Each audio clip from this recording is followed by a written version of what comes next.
আসসালামু আলাইকুম, doctor Khaleda Edib, consultant medical director, regenerative medicine, European wellness villa Medica Bangladesh premier centre. একই সাথে কর্মরত আছি কনসালটেন্ট টোটিসেল হেলথ অ্যান্ড রিসার্চ সেন্টারে। কেমন আছেন সবাই? আশা করি সবাই ভালো আছেন।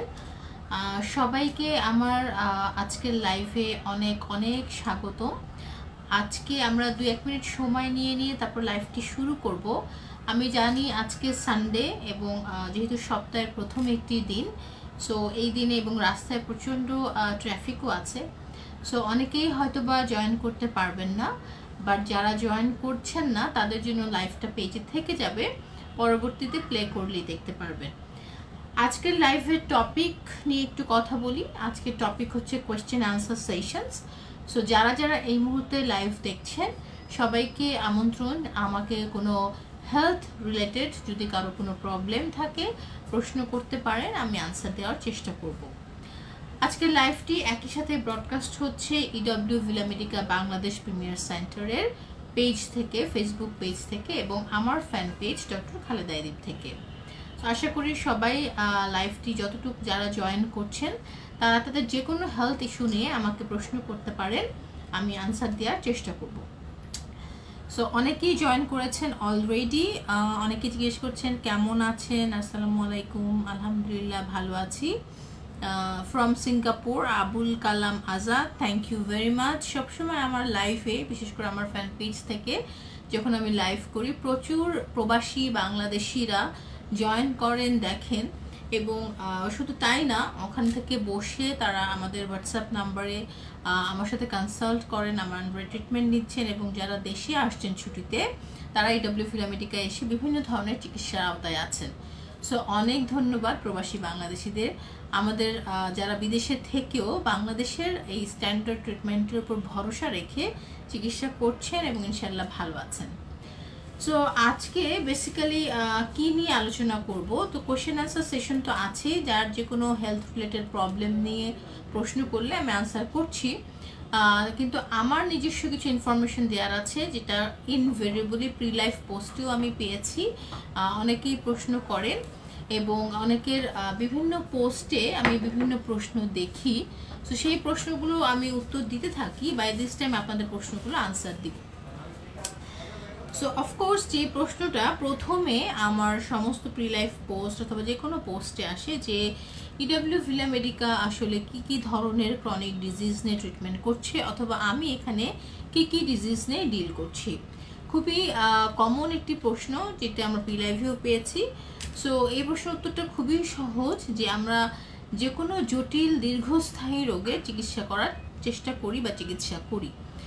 সো জটিল রোগের মধ্যে ডায়াবেটিস, হাইপারটেনশন, হাই কোলেস্টেরল হতে পারে, any kind of hormonal imbalance, সেটা মেয়েদের হতে পারে, ছেলেদের হতে পারে, থাইরয়েড প্রবলেম, পিসিওএস বা polycystic ovarian syndrome, fatty liver, chronic kidney disease, এই ধরনের ক্রনিক ডিজিজ যারা বিভিন্ন ওষুধের উপর ডিপেন্ডেন্ট আছেন বাট খুব একটা ভালো স্ট্যান্ডার্ড পজিশনে লাইফটাকে লিড করতে পারছেন না, বিভিন্ন ধরনের কমপ্লিকেশনে সাফার করছেন, তাদের বডির যে নর্মাল ফিজিওলজি বা বডির যে হিলিং পাওয়ার বা বডির যে কোষ ক্ষমতা, কার্যকরী যে ক্ষমতা, সেটাকে অ্যাক্টিভ করে আমরা বিভিন্ন ক্রনিক ডিজিজ ট্রিটমেন্ট করি।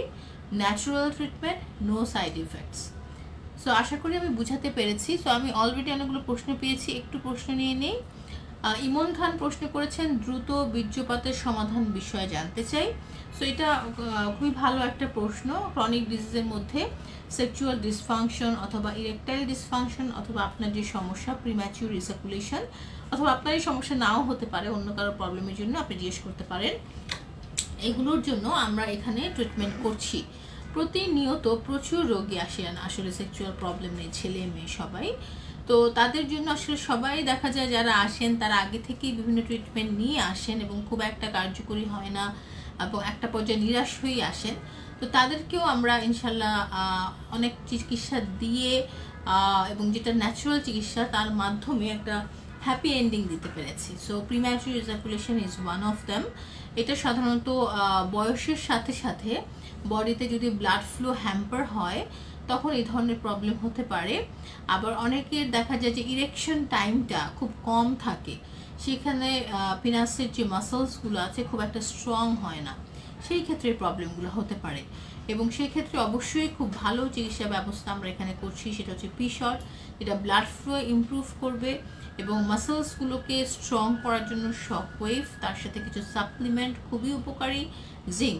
Zinc is the first supplement, first choice of supplement for premature ejaculation. তবে জিঙ্ক সমৃদ্ধ খাবার আপনারা অবশ্যই খেতে পারেন, তার সাথে কিছুদিন জিঙ্ক সাপ্লিমেন্টের দরকার আছে। এবং জিঙ্ক সাপ্লিমেন্ট কিভাবে ডোজ কার জন্য কীরকম হবে সেটা অবশ্যই আমরা ডিসাইড করে দিব। সো আমার এই ভিডিওস দেখে প্রথমেই একটা রিকোয়েস্ট সবার কাছে, যে আমার ভিডিওস আমি বিভিন্ন ডিজিজ নিয়ে কথা বলবো, বিভিন্নভাবে কিছু বাসায় কীভাবে ভালো থাকা যায় সেগুলো নিয়েও কথা বলবো, কিন্তু কেউ ব্লাইন্ডলি সেটা ফলো করবেন না, ডেফিনেটলি আমাদের কনসালটেশন নিয়ে তারপরে ফলো করবেন। ইমন খান, আশা করি উত্তরটা পেয়েছেন। ওকে,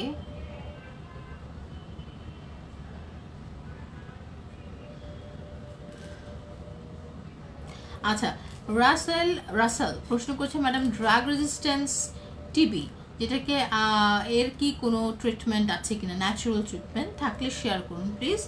so multi drug resistance TB MDDR যেটা হয় আমাদের, টিউবারকুলোসিস, এখানে দুইটা ক্যাটাগরি থাকে, তার মধ্যে একটা ক্যাটাগরি হচ্ছে ড্রাগ রেজিস্ট্যান্স।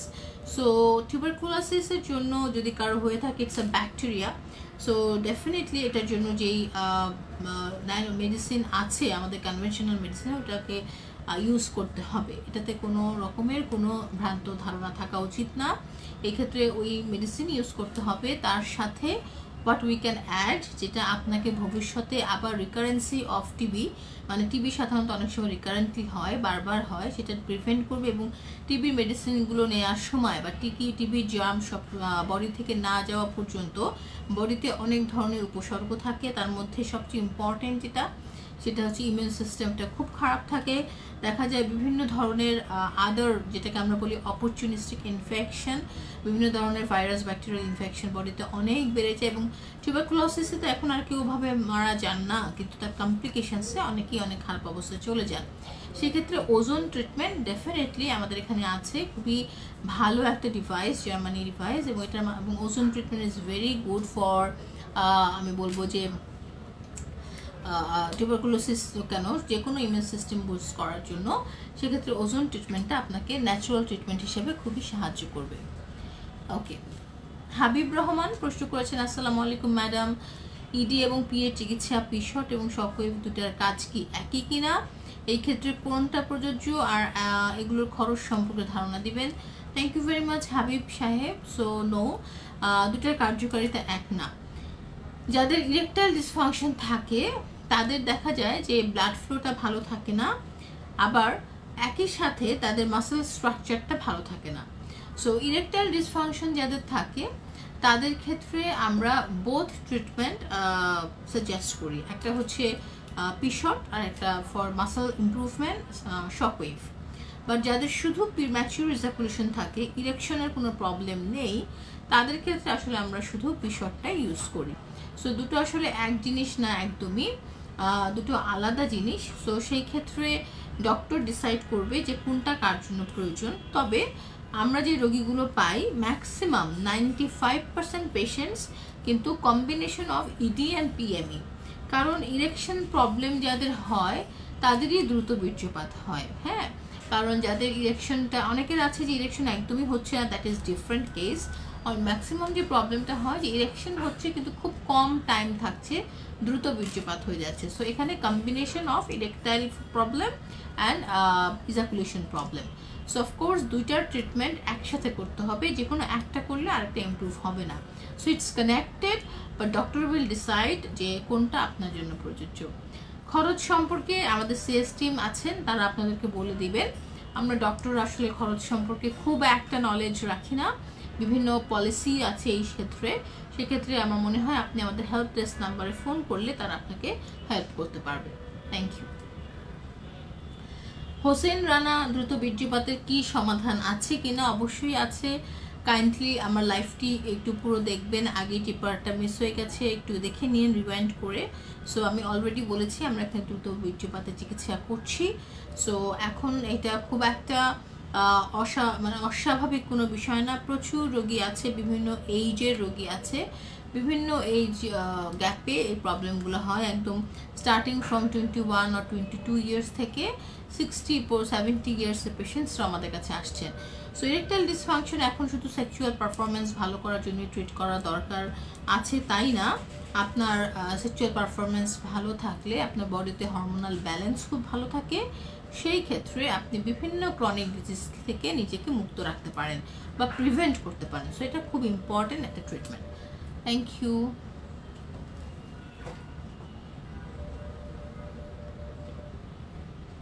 আচ্ছা, খোরশেদ আলম প্রশ্ন করেছেন ওজোন থেরাপি বিষয়ে কিছু বলেন। Okay, so very good question. আমার খুব প্রিয় একটা treatment ozone treatment. It serves multipurposively. এর অর্থ হচ্ছে ওজোনের অনেক ভূমিকা আছে, অ্যান্টি এজিং অথবা নিজেকে প্রিভেন্ট করা বিভিন্ন ডিজিজ থেকে, একই সাথে বিভিন্ন ডিজিজের ট্রিটমেন্ট হিসেবে ওজোনকে ইউজ করা যায়।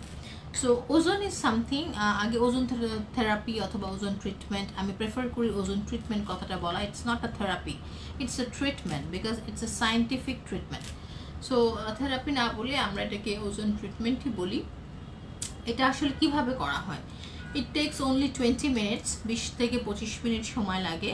আপনার বডি থেকে জাস্ট 150 ml ব্লাড ড্র করে আমাদের অক্সিজেন সিলিন্ডার আছে, ওখান থেকে আমাদের যে ওজোন জেনারেট হয় সেই মেশিনের সাথে অক্সিজেন সিলিন্ডার কানেক্ট করা হয়, অ্যান্ড ওই ওজোন জেনারেট যে মেশিনটা সেটা অক্সিজেন থেকে ওজোন জেনারেট করে আপনার ব্লাডের সাথে একটা ক্যানুলা দিয়ে আপনার ব্লাড ড্র করা হবে অ্যাবাউট 150 ml, এবং একটা কানেক্টর দিয়ে আপনার ওজোন গ্যাসটাকে মিক্স করা হবে ওই 150 ml ব্লাডের সাথে, অ্যান্ড সাথেই ব্লাডটা আবার আপনার ব্লাডটার কালার চেঞ্জ হবে, ওজোন গ্যাসটা মিক্স হবে এবং ব্লাডটা আপনাকে আবার ব্যাক করে দেওয়া হবে।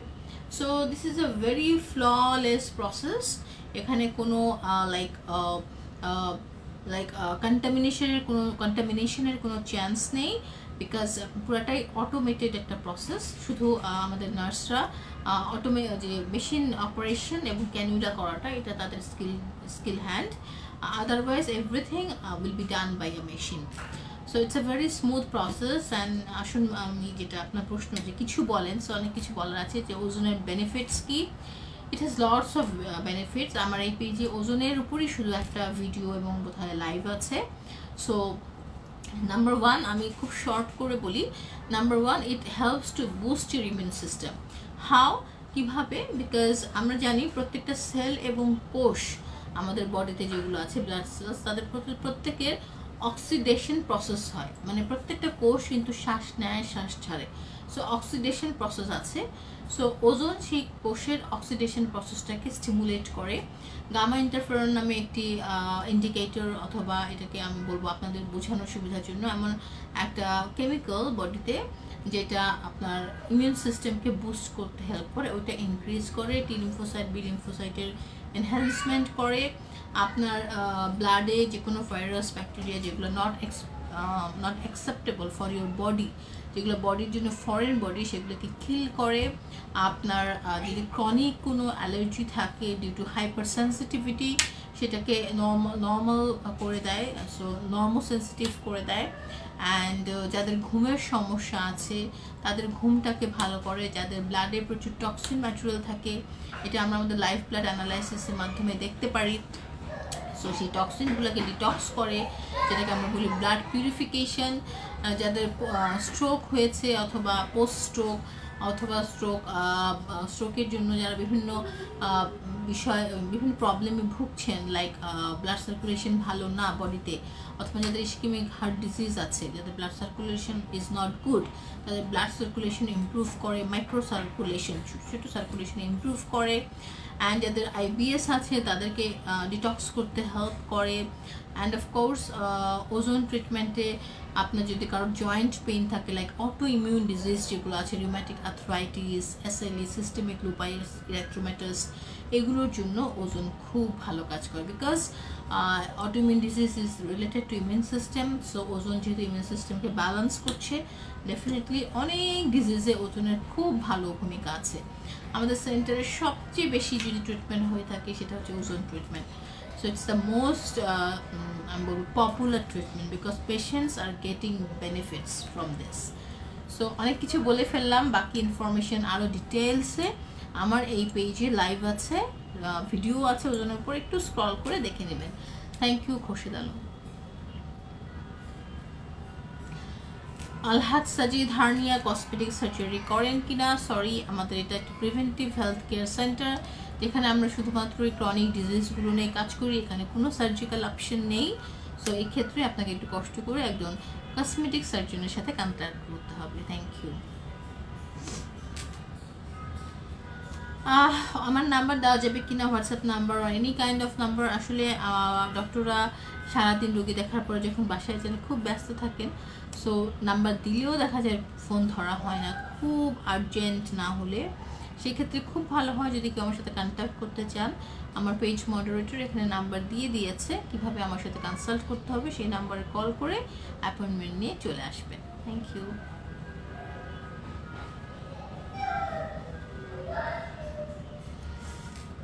ওকে, মোহাম্মদ ইলিয়াস চৌধুরী কেমন আছি আমি জানতে চেয়েছেন, এবং উনি আমার সাথে আবুধাবিতে আছেন, আমার সাথে যোগাযোগ করতে চাচ্ছেন, অবশ্যই অলওয়েজ ওয়েলকাম, আমি যদি আপনাদেরকে হেল্প করতে পারি। Thank you. ইরেকটাইল ডিসফাংশন নিয়ে অনেক প্রশ্ন এসেছে, তাদের সবাইকে আমি রিকোয়েস্ট করব, আমার এই লাইভেই আমি প্রথম দিকে এটা নিয়ে অনেক কথা বলেছি, একটু দেখে নিন। হ্যাঁ, কারণ বারবার এক প্রশ্ন উত্তর দিলে বাকি প্রশ্নগুলো মিস হয়ে যাবে। আচ্ছা, রাজন লাক্সার, আমি 5 কিলোমিটার হাঁটি কিন্তু ওষুধ খাই না ডায়াবেটিসের জন্য। খুব ভালো, খুব ভালো। আপনি যদি হেঁটে লাইফস্টাইল মডিফিকেশন করে আপনার ব্লাড সুগারকে কন্ট্রোল রাখতে পারেন, দ্যাটস দ্য বেস্ট চয়েস। তবে তার সাথে একটা জিনিস মনে রাখবেন, যদি আপনার ডায়াবেটিস থাকে তাহলে কিছুটা হলেও আপনার প্যানক্রিয়াসের যে বিটা সেল, যেখান থেকে ইনসুলিন প্রোডাকশন হয় বা তৈরি হয়, ওগুলো কিন্তু কিছুটা হলেও ড্যামেজ হয়। সো অ্যাডভান্স মেডিকেল সায়েন্স কিন্তু এই ড্যামেজ সেলকে রিপ্লেস করছে স্টেম সেলের মাধ্যমে। সো আপনি যেটি করছেন, আপনি হেঁটে বা লাইফস্টাইল মডিফিকেশনের মাধ্যমে আপনার ব্লাড সুগারকে এই মুহূর্তে কন্ট্রোলে রাখছেন, যেটা খুবই একটা অ্যাপ্রিসিয়েবল থিং। তারপরেও যদি আপনি আরও অ্যাডভান্স ট্রিটমেন্টের কথা চিন্তা করেন, যে আপনি আপনার প্যানক্রিয়াসকে বা আপনার বডির ইনসুলিন তৈরিকে আপনি আবার আগের পর্যায়ে নিয়ে যেতে চান, তাহলে আপনি আমাদের স্টেম সেল ট্রিটমেন্টের সাহায্য নিতে পারেন। ডেফিনেটলি আপনার এই লাইফস্টাইল মডিফিকেশনের মাধ্যমে আপনি সম্পূর্ণ ভালো থাকবেন। ধন্যবাদ। আচ্ছা, আকাশ আহমেদ, খুব ভালো প্রশ্ন আপু, আমার কিডনি ড্যামেজ। ওকে, সো খুবই শর্ট কোশ্চেন, বাট আমি বুঝতে পেরেছি কি জানতে চাচ্ছেন, যে সিকেডি বা ক্রনিক কিডনি ডিজিজ আছে আপনার, এক্ষেত্রে ডেফিনেটলি আপনি কোনো ডক্টরের ট্রিটমেন্টের আন্ডারে আছেন। সো সাধারণত খুব বেশি সিভিয়ার কিডনি ড্যামেজ হলে ডায়ালাইসিস থাকে, চলে। সো আমি জানি না আপনার কিডনি ড্যামেজের কোন স্টেজে আপনি আছেন। সো যে কোনো স্টেজেই থাকুন না কেন, কিডনি ড্যামেজ হলে একই জিনিস, যে কোনো অর্গ্যান রিলেটেড যে ডিজিজগুলো, সেই ক্ষেত্রে ওই অর্গ্যানের যে কোষগুলো, ওগুলো ড্যামেজ হয়ে যায় এবং নন অ্যাক্টিভ হয়ে যায়। সেক্ষেত্রে আমরা কিডনির জন্য kidney specific stem cell use করি, এবং বিভিন্ন ধরনের স্টেম সেল আসলে ইউজ করা যায় কিডনির জন্য। Kidney specific stem cell use করা যায়, মেজেনকাইমাল স্টেম সেল ইউজ করা যায়, সবগুলোর অপশনই আমাদের কাছে আছে। আপনার জন্য কোনটা অ্যাপ্রোপ্রিয়েট সেটা আসলে করা যাবে। তবে সেক্ষেত্রে আসলে অনেকে প্রশ্ন করতে পারে যে ডিফারেন্স কি ডায়ালাইসিসের সাথে স্টেম সেলের, কোনটা বেটার, অন মেনি কোয়েশ্চেন্স অ্যারেজ করতে পারে। সো ডেফিনেটলি যদি ডায়ালাইসিস প্রয়োজন হয় ওই মুহূর্তে, acute chronic kidney disease AKD যেটা, সেক্ষেত্রে যেতেই পারে, ডায়ালাইসিস না দেওয়ার অপশন থাকে না। তবে তার সাথে ক্রনিক কিডনি ডিজিজ যদি ডায়ালাইসিস দেওয়ার পরও কন্ট্রোল না হয়, সারা জীবন ডায়ালাইসিস নিতে কেউ যদি চান, সেক্ষেত্রে স্টেম সেল হেল্প করতে পারে। তবে আর্লি যত স্টেজ হবে, যত আর্লি স্টেজে আপনি আসবেন, তত বেশি উপকার পাবেন। Thank you. আচ্ছা, এখানে আমি একটু আমার একটা পেশেন্টের স্টোরি শেয়ার করে নিই, যেহেতু পার্সোনাল কারণে আমি পেশেন্টের নামটা বলছি না, বাট আমার নর্মাল একটা পেশেন্ট, খুব হাই প্রোফাইল পেশেন্টও না। ভদ্রলোকের দুটো kidney CKD, bilateral parenchymal disease ছিল, তার ক্রিয়েটিনিন অনেক বেশি ছিল, ইজিএফআরও অনেক কম ছিল। ইজিএফআর দিয়ে আমরা আসলে কিডনির সেলসগুলো কতটুকু ফাংশনিং আছে সেটা বুঝতে পারি। So he was in about fourth or fifth stage, I would say। 5th স্টেজের একজন পেশেন্ট খুব হতাশ হয়ে আমার কাছে এসেছিলেন যে স্টেম সেল দিয়ে আমি তাকে হেল্প করতে পারবো কিনা। ইভেনচুয়ালি আমিও একটু কনফিউজ ছিলাম, বিকজ স্টেম সেল তখনই খুব ভালো কাজ করে যখন আপনার কিডনিতে কিছু সেল ভালো থাকে। সো 5th স্টেজের একটা পেশেন্টকে আসলে ইটস চ্যালেঞ্জিং, বাট আলহামদুলিল্লাহ আমরা ওনাকে স্টেম সেল দিলাম, এবং খুব আশ্চর্য হলেও সত্যি 1.5 মাসের মাথায় 10টা ইঞ্জেকশন নেওয়ার পরে ওনার ইজিএফআরটা অনেক বেড়ে গেছে, যেটা আসলে এক্সপেক্টেড ছিল না। ইজিএফআর এভাবে বেড়ে যাওয়া এটা খুবই ডিফিকাল্ট, ইজিএফআরকে বাড়ানো। ইট মিনস কিডনি সেলস নতুন করে ফাংশন করা শুরু করেছে। So that is a very successful case. Just recently এই কেসটা আমি পেয়েছি, তাই জাস্ট আপনাদের সাথে শেয়ার করলাম। এরকম অনেক কেস আছে। যাদের কিডনি ড্যামেজ তারা হতাশ না হয়ে গতানুগতিক যে চিকিৎসা যে ব্যবস্থা আছে তার পাশাপাশি অবশ্যই আধুনিক চিকিৎসা ব্যবস্থার আওতায় চলে আসুন। Thank you.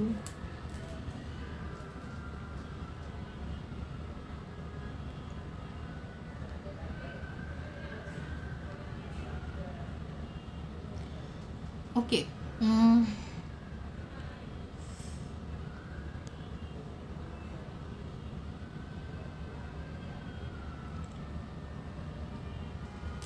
মমিন সরকার কাপাসিয়া থেকে উনি বলেছেন যে ওজন থেরাপি কি সবসময় পাওয়া যাবে আপনার ওখানে? আমি কুয়েত থেকে বলছি। ইয়াস, ওজন treatment is always will be here ইনশাল্লাহ। সো এনি টাইম আপনি যখন বাংলাদেশে আসবেন আপনি আমাদের সেন্টারে যোগাযোগ করতে পারেন।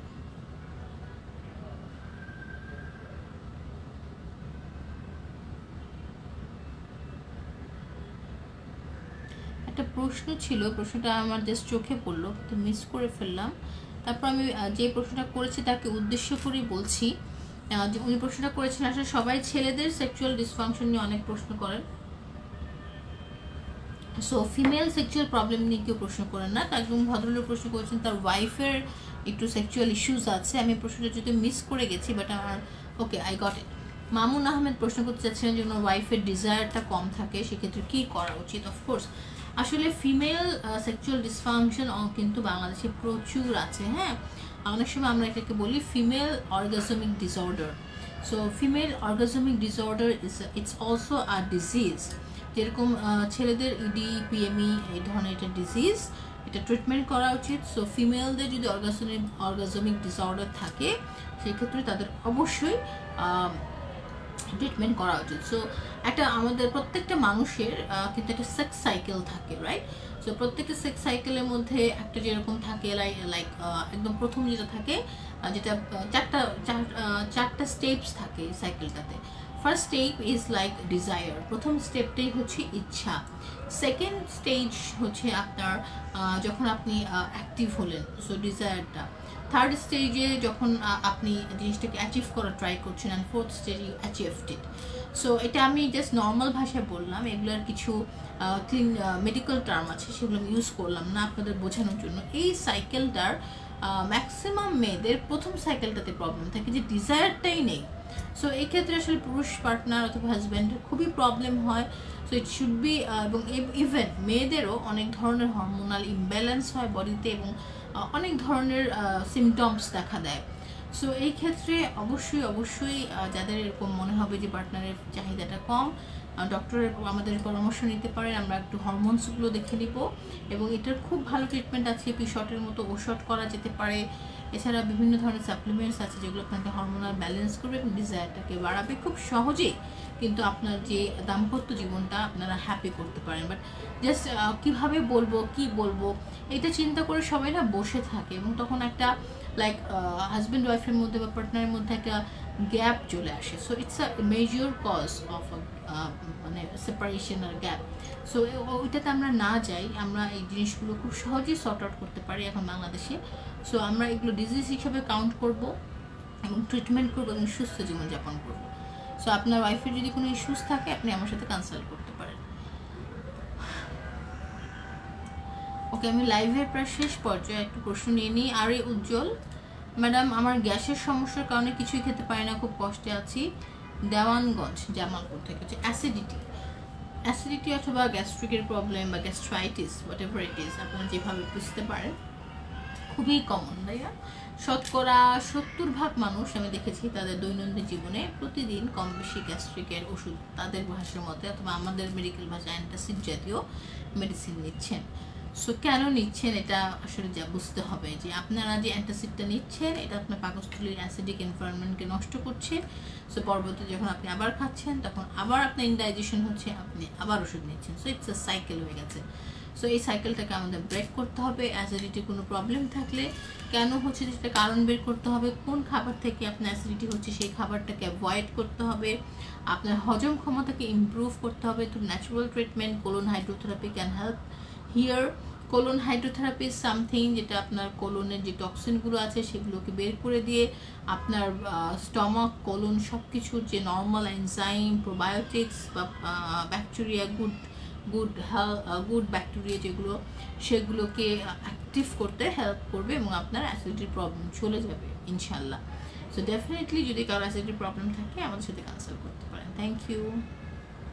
তাবাসসুম আবেদিন, আমার বয়স 30 বছর, আমার 2 মাস হলো ডায়াবেটিস ধরা পড়েছে। এখন আমার ডায়াবেটিস 5.6, কিন্তু আমার গালগুলো ব্যথা করে আর মুখে জড়তা হয়ে যায়, কি কারণে হয় বলবেন কি? ওকে, সো 30 ইয়ার্সে diabetes it's a big sad news, তবে এখন খুব হচ্ছে কমন। 5.6 কি আপনার ফাস্টিং আর আফটার ব্রেকফাস্ট অথবা হিমোগ্লোবিন এভান্স, I don't know. Anyways 5.6 is not much. So blood সুগারের জন্য আপনি কী মেডিসিন খাচ্ছেন সেটা জানতে হবে, এবং 2 মাস ধরে যদি ডায়াগনোসিস হয়েও থাকে আরও আগে কখনো হয়েছিল কিনা সেটাও বুঝতে হবে, বা রিসেন্টলি হয়তো আরও আগে থেকে আপনার বডিতে ব্লাড সুগার মেটাবলিজমটা ভালো হচ্ছে না, রিসেন্টলি ধরা পড়েছে। অনেক সময় ডায়াবেটিস কম থাকলেও বিভিন্ন নার্ভ সেন্সেশনের ইস্যুস হয়, সেক্ষেত্রে প্রবলেম হতে পারে। বডিতে বিভিন্ন ধরনের ভিটামিনস, মিনারেলসের অভাবে এই ধরনের ফেশিয়াল যে নার্ভগুলো আছে সেগুলো ঠিকমতো সেন্সেশন যদি রিচ করতে না পারে এই ধরনের প্রবলেম হতে পারে। সেই ক্ষেত্রে আপনি একটু দেরি না করে আমাদের কনসালটেশন চলে আসুন, আমি আপনার সমস্ত প্যারামিটার উপরে চেক করে আসলে আপনাকে একটা সঠিক উত্তর দিতে পারবো। Thank you.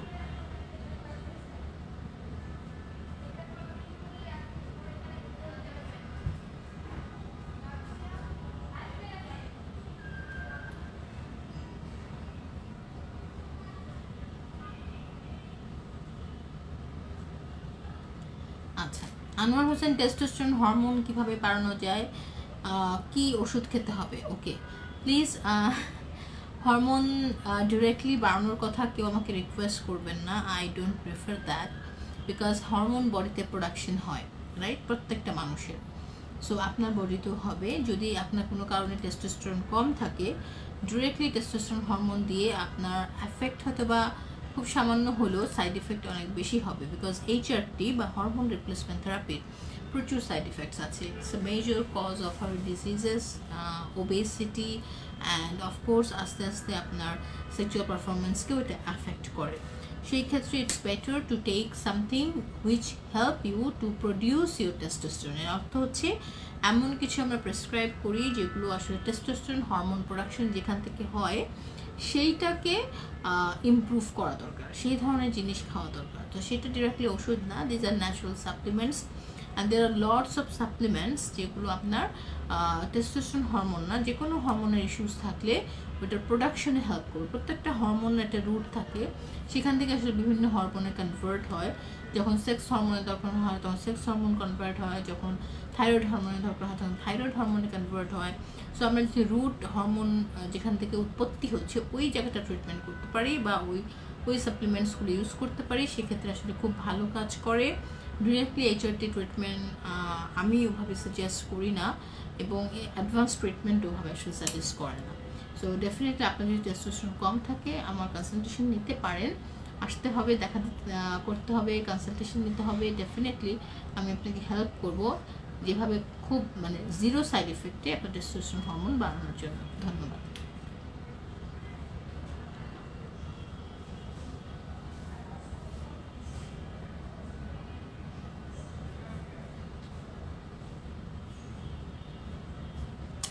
মোহাম্মদ বাবুল হোসেন, অতিরিক্ত সাদা স্রাবের জন্য করণীয় কি? গাইনি বিশেষজ্ঞ দেখানো হয়েছে কিন্তু কোনোভাবেই কমে না।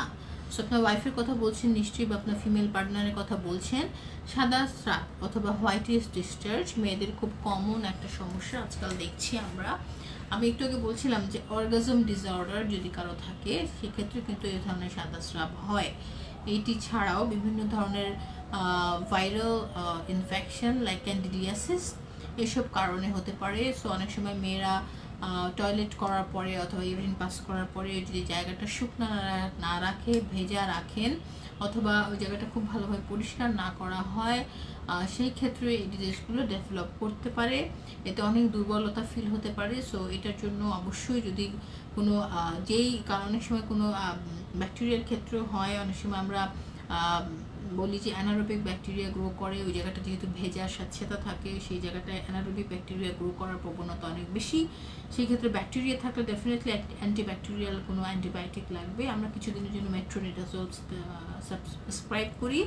তাছাড়া কিছু অ্যান্টিঅক্সিডেন্টস ক্র্যানবেরি, ব্লুবেরি এগুলো হেল্প করে। অ্যান্ড একই সাথে আপনার অন্য কোনো স্ট্রাকচারাল প্রবলেম আছে কিনা, লাইক অনেকের পেলভিক ইনফ্ল্যামেটরি ডিজিজ হয়, পিআইডি, অনেকের ইউরিনারি ট্র্যাক্ট ইনফেকশন হয়, ইউটিআই, এগুলো সব দেখতে হবে। দেখে প্রপার একটি ট্রিটমেন্টের মাধ্যমে আসলে হোয়াইটিশ ডিসচার্জের সফল ট্রিটমেন্ট করা সম্ভব। Thank you. সো যদিও সানডে বাট আনএক্সপেক্টেডভাবেই অনেক প্রশ্ন এসেছে। Thank you very much for your active participation. So আজকে আমি লাইভের একদম শেষ পর্যায়ে, সবাইকে অনেক ধন্যবাদ আবারও। তারপরেও লাইভ থেকে যাবে, কারো কোনো প্রশ্ন থাকলে করবেন, আমি মেসেজের মাধ্যমে আনসার করব। অবশ্যই আমার অ্যাপয়েন্টমেন্ট নিতে চাইলে আমাদের পেজ মডারেটর অলরেডি নাম্বার দিয়ে দিয়েছে, ফোন করে কনসালটেশন নেওয়ার জন্য অ্যাপয়েন্টমেন্ট নিয়ে নেবেন। অ্যান্ড সেই পর্যন্ত সবাই সুস্থ থাকবেন, ভালো থাকবেন। আগামীতে খুব দ্রুত দেখা হবে আপনাদেরই সিলেক্ট করা একটি টপিক নিয়ে নতুন একটি লাইফে। সেই পর্যন্ত সবাই খুব ভালো থাকুন। Thank you.